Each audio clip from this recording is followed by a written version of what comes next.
창세기 29장 13절로 20절 말씀 교독합니다. 오늘 말씀은 야곱이 외삼촌 라반의 집에서 라헬과 결혼하기 위해 7년을 봉사하는 것을 내용으로 하고 있습니다. 첫째로 야곱은 외삼촌 라반의 영접을 받았습니다. 13절 14절 말씀에 라반이 그의 생질 야곱의 소식을 듣고 달려왔다 이렇게 이야기를 하고 있습니다. 자기 여동생의 아들이 800km 떨어진 먼 곳에서부터 왔다는 말을 들은 라반은 달려와서 영접하고 환영을 합니다. 이렇게 환영을 받은 이후로 외삼촌의 집에서 한 달을 지내게 됩니다. 야곱은 그동안 그냥 일이 있으면 좀 도와주고 또 놀고 또 일 있으면 도와주고 이렇게 하며 지냈겠죠. 한 달을 지내면서 야곱이 한 일은, 가장 큰 일은 어머니 리브가의 소식을 기다리는 거였을 것입니다. 형의 분노가 가라앉으면 다시 돌아오도록 할 테니까 그때까지만 가 있으라 하고 그렇게 했기 때문에 아마 일을 하면서 기다리고 기다렸을 것입니다.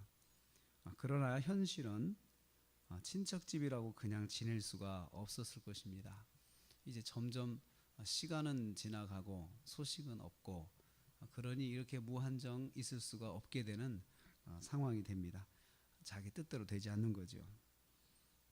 그렇지만 그 기간 동안에 야곱은 도망자라고 하는 그 불안과 두려움을 치유받았을 것입니다.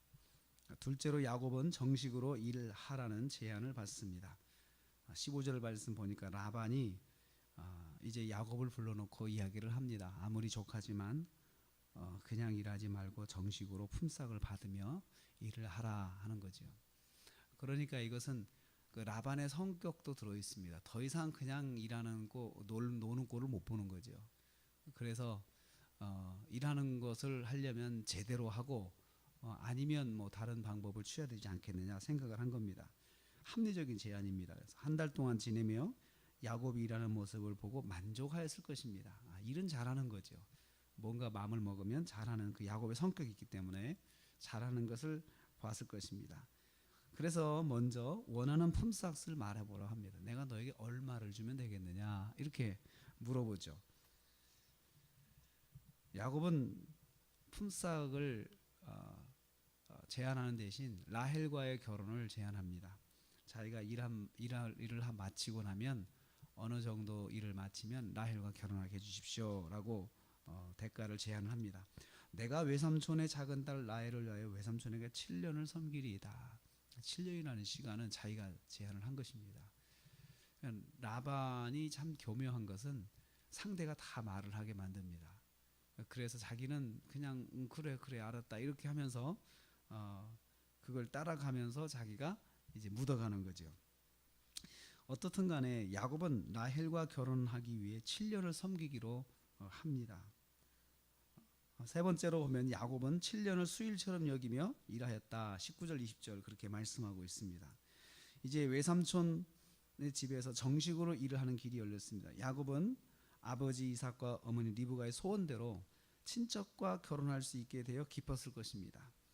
더욱이 자기가 사랑하는 라헬과 결혼할 수 있는 길이 열렸으니 얼마나 더 기뻤겠습니까? 그래서 7년이라는 시간을 수일처럼 여기며 지냈다라고 그렇게 말을 합니다. 일이 고되었을 것입니다.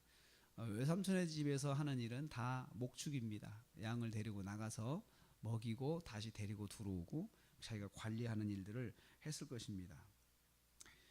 여기서 우리가 한 가지 봐야 할 것은 베델에서의 하나님과의 약속입니다. 하나님께서 야곱에게 하신 약속, 그걸 항상 염두에 두면서 이 야곱의 이야기를, 야곱의 그 말씀을 봐야 됩니다.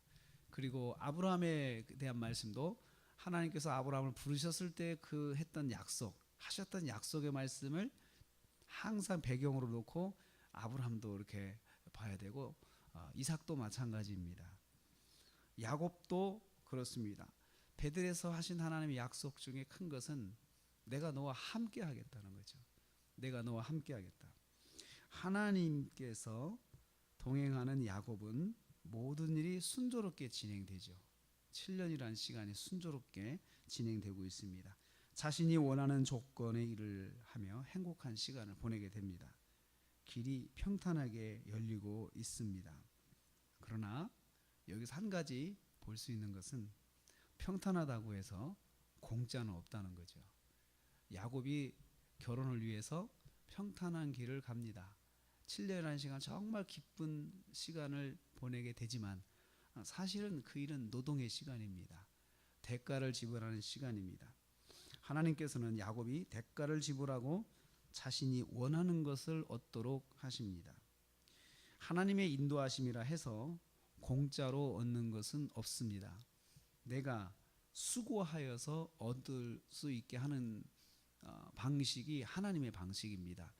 내가 수고한 만큼 받게 하시고 또 수고한 것 이상으로 받게 하시지만 받는 건 사실입니다. 수고한 만큼 받을 수 있고 수고한 것 이상으로 받을 수 있죠. 그리고 수고를 했는데 내가 수고한 것보다 정말 생각보다 더 많은 것들을 하나님께서 부어주시죠. 이만큼 했는데 더 크게 부어주시는 것은 하나님의 역사의 원리입니다. 그러나 공짜는 없습니다. 그냥 가만히 있는데 그냥 떨어지는 것은 없다는 거죠. 뭔가 내가 일하고 뭔가를 내가 노력하고 뭔가를 하려고 할 때 하나님께서 역사하시는 것입니다. 그래서 하나님 나라의 법칙에서는 게으름에 대해서 하나님께서 철저하게 뭐라고 하십니다. 뭐 하나님이 하실 거야 하면서 게으름을 피우는 것은 하나님께서 원하시는 것이 아닙니다. 임마누엘을 약속하신 하나님께서 야곱이 아침 일찍부터 저녁 늦게까지 고된 노동을 통해서 자기가 원하는 것을 얻도록 하나님께서 인도하신다는 거죠. 그래서 오늘 하루를 우리가 지낼 때 부지런하게 또 우리가 일한 거에 대해서 믿음 안에서 또 움직이고 믿음 안에서 결정하고 행동한 거에 대해서는 하나님께서 반드시 좋은 것으로 인도해 주십니다. 그러나 내가 아무것도 안 하고 그냥 무의도식하면서 게으름을 피우면서 하면은 하나님의 역사도 다치게 되는 것입니다. 야곱의 7년 그것은 사실 따지고 보면 굉장히 고달픈 시간입니다. 본인이 그것을 기쁘게 생각하고 라헬 때문에 그것을 아주 즐겁게 생각해서 그렇지 정말로 고달픈 중노동의 시간이었습니다. 하나님께서는 이것을 통해서 야곱과 함께 하시는 것을 보여주시고 또 야곱이 그렇게 수고했을 때 얻을 수 있는 그 길을 조금씩 열어 가시고 있습니다. 오늘 하루를 우리가 시작합니다. 오늘 하루는 하나님이 함께 하시는 시간입니다. 그렇지만 하나님이 함께 하시지만 우리가 뭔가를 믿음 안에서 결정하고 믿음 안에서 행동할 때 하나님의 역사가 더 크게 그리고 우리가 행동한 만큼 주어진다는 사실을 우리가 기억하기를 원합니다. 그래서 임마누엘 하나님과 동행하시면서 하나님의 큰 은혜와 복을 누리시는 하루가 되시기를 주님의 이름으로 축복합니다.